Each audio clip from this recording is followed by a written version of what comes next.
Accuracy भी चाहता है, तो स्पीड प्लस एक्यूरेसी को हम करने वाले हैं। नो, अब रोज नहीं, बस थोड़ा धीरे धीरे करके अब ट्रैक पे आने वाले हैं। वीक में आई विल ट्राई कि एक बार आपके लिए ऐसा सेशन जरूर आया जाए। ओके ओके, तो आपका क्या है जी, आंसर है वेरी वेल, +2 कर लीजिए जिन्होंने बी ऑप्शन अपना दिया है। नाउ दिस नेक्स्ट क्वेश्चन, और जो कह रहे हैं कि डी है प्लस चिन्ह है, the paragraph does not comprehensively in laws, definitely ये कंज्यूमर के बारे में था, क्योंकि कंज्यूमर राइट्स के बारे में। ओके, तो इस क्वेश्चन के लिए जो करेक्ट आंसर है that is a B option है डेफिनेटली। बिल्कुल सही बात है जी, आपका ये दोनों स्टेटमेंट अंडर सेक्शन 10.10(1) की ऑप्शन है। कहते हैं आपको अरेंज करना था, अगर कोई क्रिएटिंग अ मार्केटिंग कॉम्पिटिटिव पे प्लान, आप जॉब का सिलेक्ट करेंगे, डिफाइन करेंगे, कंपेयर करेंगे, डेवलप करेंगे, एस्टैब्लिश करेंगे। आपका जो है minimum wage, the correct sequence is this कि 1948, 52, 61, 72, 86 सीक्वेंस। तो अगर आपको इसके ऑप्शन है, अपने आप को क्या कर लीजिए, +2 मार्क कर लीजिए। नेक्स्ट क्वेश्चन, ए ऑप्शन है 10th के लिए। अपने next question now this just बनी हुई है। ओके, ठीक है, के लिए वो है जी बी ऑप्शन। बी आपका बिल्क मार्केट लीडर के नाम से जानते हैं, नाउ दे लीडर को प्रेजेंट कर रही है ना, वेरी गुड।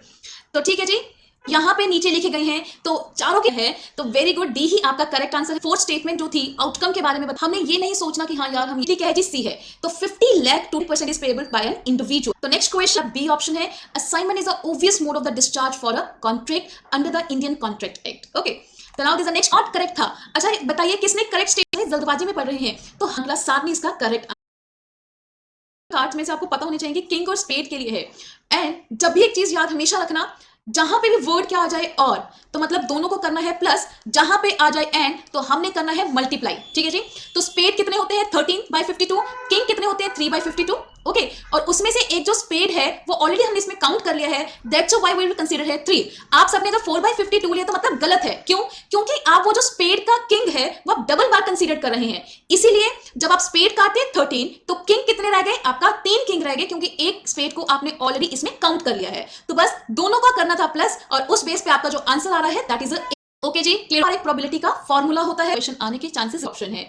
काफी स्टूडेंट इसमें गलत जवाब डेवलप करते हैं। ठीक है जी, शॉट ले लीजिए जल्दी से, अगर आपको नहीं भी पता दोनों करेक्ट हैं, अगर आप इसको बिकॉज लगा के पढ़ेंगे वो इसका करेक्ट एक्सप्लेनेशन नहीं दे रहा है। ओके, नाउ जो करेक्ट आंसर है दैट इज ए ऑप्शन है, क्योंकि ई ओ क्यू का जो फॉर्मूला होता है वो क्या है, 2 × A × O divide by C। ठीक है, this is a formula of E O Q. तो एनुअल आपकी कंजम्पशन कितनी है, ordering cost and carrying cost, उसी बेस पे आपको इसको कैलकुलेट करना था। अब बच्चे यहाँ पे करेक्ट आंसर जो है ये है, तो अगर आपने कस्टमर लाइफ वैल्यू को कैलकुलेट करना चाहते हैं वो फर्स्ट ईयर के लिए M × R 1 + D, तो याद रखना दिस इज अ फॉर्मूला जो आपको खास ध्यान में रखना है। ओके बच्चे, ठीक है जी, तो यहाँ customer CLV in the first year is M, एक प्रॉफिट कंट्रीब्यूशन है, D डिस्काउंट है, R रिटेंशन बोला था। अब one of the cooperative strategy in business combination वो एक कल्यूजन नहीं है, द सीक्रेट एग्रीमेंट होता है। हाँ जी, collusion is a very important, अपने नोटबुक पे साइड पे लिख लीजिए कि आज हमने कल्यूजन एग्रीमेंट के बारे में, that is a B, ethno poly region geo. Okay जी, क्लियर है बच्चे, very good. Next question, Hindustan, इसके हिंदुस्तान डायरेक्ट है, नो वो तो ऑब्वियसली तीनों ही इसके क्या है, त्रिपक्षीय क्वेश्चन होते हैं कि जो वर्कर एंड एम्प्लॉयज को समूह, एक इंपॉर्टेंट क्वेश्चन था, थ्योरीज के बारे में आपसे पूछा गया था। तो मेक श्योर कि इसका स्क्रीनशॉट ले लीजिए, आपको बहुत ध्यान से इस चीज को रीड कर लीजिएगा। बी ऑप्शन आपका बिल्कुल करेक्ट आंसर।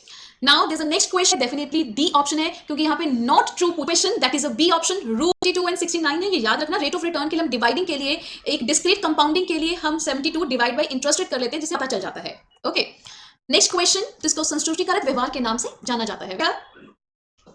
तो यहां पर जो करेक्ट आंसर है that is the D option है। प्रज्ञा के बच्चे ना, वो एक गारंटी देती हूँ कि पेपर में ना ये कॉप ड्यूबलेस मिलेगा, ईओक्यू मिलेगा, ठीक है जी, काउंटिंग स्टैंडर्ड्स मिलेंगे, ये बी ऑप्शन है, क्योंकि यहाँ पे नॉट ट्रू पूछा था। फॉर्मूला था 2 × C × आपका जो कैरिंग कॉस्ट था एंड अजम्पशन डिवाइड बाय आपका ऑर्डरिंग कॉस्ट। ओके सॉरी, जो टू C मेन आपका ये पार्ट रखना था कि अजम्पशन था, ये जो ए डिनोट करता है कि टोटल एनुअल कंजम्पशन कितनी है, एंड ऑर्डरिंग एंड कैरिंग के बारे में, that is a C option. This is called unsystematic risk के नाम से हम जानते हैं। क्वेश्चन भी कहते हैं currency asset liabilities match the amount of exposure and time of maturity is called a natural hedge. Perfect में क्या होता है कि investor will eliminate the risk existing position, eliminate all the market risk, this is called perfect answer. Definitely क्या है जी, D है। Binomial distribution है, जिसमें एक डिस्क्रीट फॉर्म है, जिसमें सिर्फ येस और नो के बारे में ही बात करी जाती है, तो उसमें हम स्टैंडर्ड डेविएशन कैलकुलेट करते हैं NPQ से।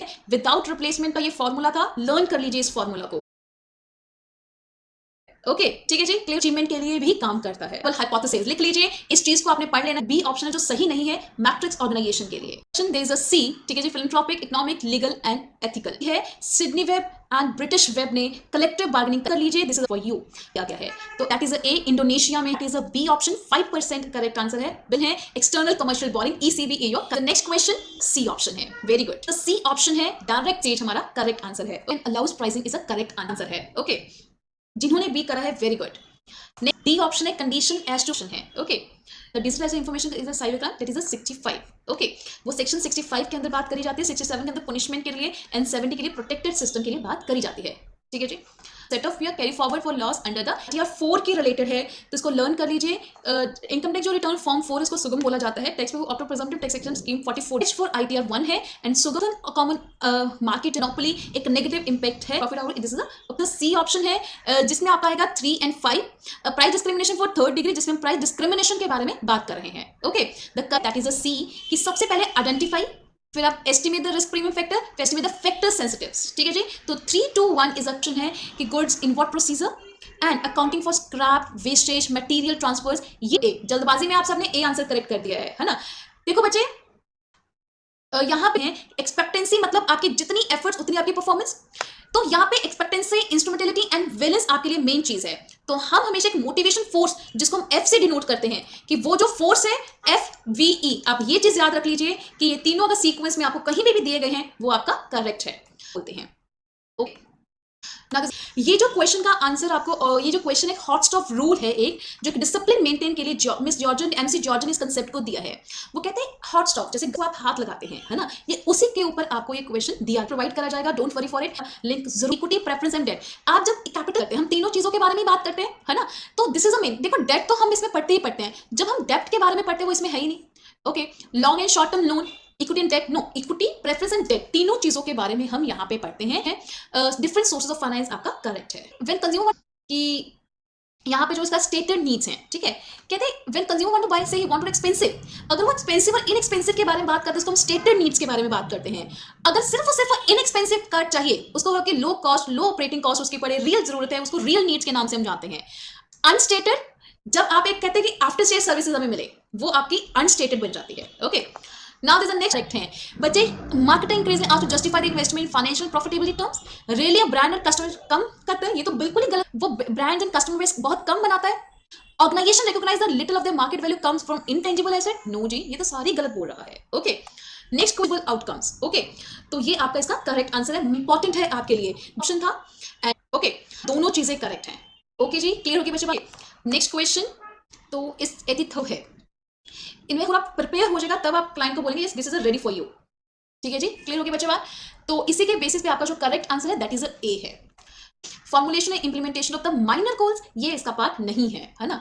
नेक्स्ट क्वेश्चन, आप सब WTO की स्टार्टिंग ही इन सब वर्ड से होती है, तो ये तो गलत हो ही नहीं सकता था पहले। This question that is a D option आपका बिल्कुल करेक्ट। सब्सिडी एक सिंगल लमसम अमाउंट है जो गवर्नमेंट प्रोवाइड करती है। ये हम पढ़ते हैं ना, सब्सिडीज प्रोवाइड कर दी गई हैं, incentive of this question that is Saudi जो है आपका लॉ इन्फोर्स करता है। एमबीएस जो बिल्डिंग वाला पार्ट है, this is not related to corporate social initiative network career path एक अपवर्ड ऊपर कहां तक लेके जाना चाहते हैं रहे हैं है ना, उस फैक्ट को फाइंड करते हैं, फिर हम कंसिडरेशन, तो उसी के बेस पे आपको यहाँ पे मेंशन करा गया है। तो दिस इज के अंदर मेंशन है कि स्ट्राइक फंडामेंटल, कि आपको स्ट्राइक के लिए प्रोटेक्ट करने के लिए स्ट्राइक करिए, but going on unauthorized leave, कि नॉट अनफेयर, कि कौन से अनुचित श्रम चलन नहीं है, कि जब आप एक अनिर्धारित छुट्टी पर जाना है, अनऑथराइज्ड लीव पर जब हम जाते हैं, ये not an unfair labour practices. Okay जी that is a B option. Ricardo ने बोला है कि हमें कम से कम उतनी वेजेस दो जो उसके सबसिस्टेंस लेवल को पूरा कर सके, जो उसकी बेसिक मिनिमम रिक्वायर्ड जो है उसको रहने के लिए है, वो उसकी पूरी हो सके, तो उसको उतनी वेजेस देना जरूरी है।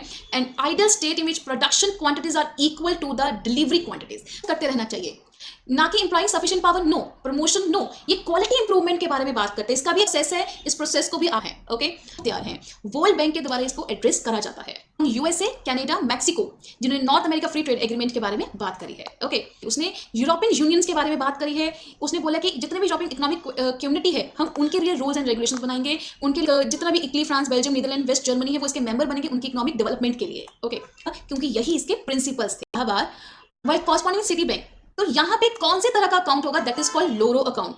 बच्चे not a vostro, loro account क्या मीन्स होता है कि this is a combination of the nostro plus vostro. ठीक है, कि कोई डोमेस्टिक बैंक है, उसने किसी दूसरे डोमेस्टिक बैंक के लिए इन फॉरेन कंट्री में थर्ड पार्टी अकाउंट के साथ वो चीज करी हुई है, तो उसको हम क्या बोलते हैं? लोरो अकाउंट, मिरर अकाउंट। मतलब जो नोस्ट्रो अकाउंट मेंटेन करते हैं उसी का एक रेप्लिका, मिरर मतलब उसकी शेडो। जैसे आप वो अकाउंट में कोई भी ट्रांजेक्शन करते हैं, सेम एड्रेस आपको वो दूसरे अकाउंट में भी शो होगी, उसको मिरर अकाउंट का नाम दे देते हैं। ओके, आज के सेशन का लास्ट क्वेश्चन, यहां पर the correct answer of this question that is a B option है। यहाँ पे एग्री कर रही है तो सेट कर लेते हैं कि 20 रुपए के हिसाब से आने वाली डेट को 25 सितंबर को आप मुझे वो डिलीवर कर दोगे, ठीक है? ओके, तो नो डिलीवरी और यहाँ पे हम बोलते हैं इसको फॉरवर्ड ट्रेड। ओके जी, तो श्योर कि आपको ये सेशन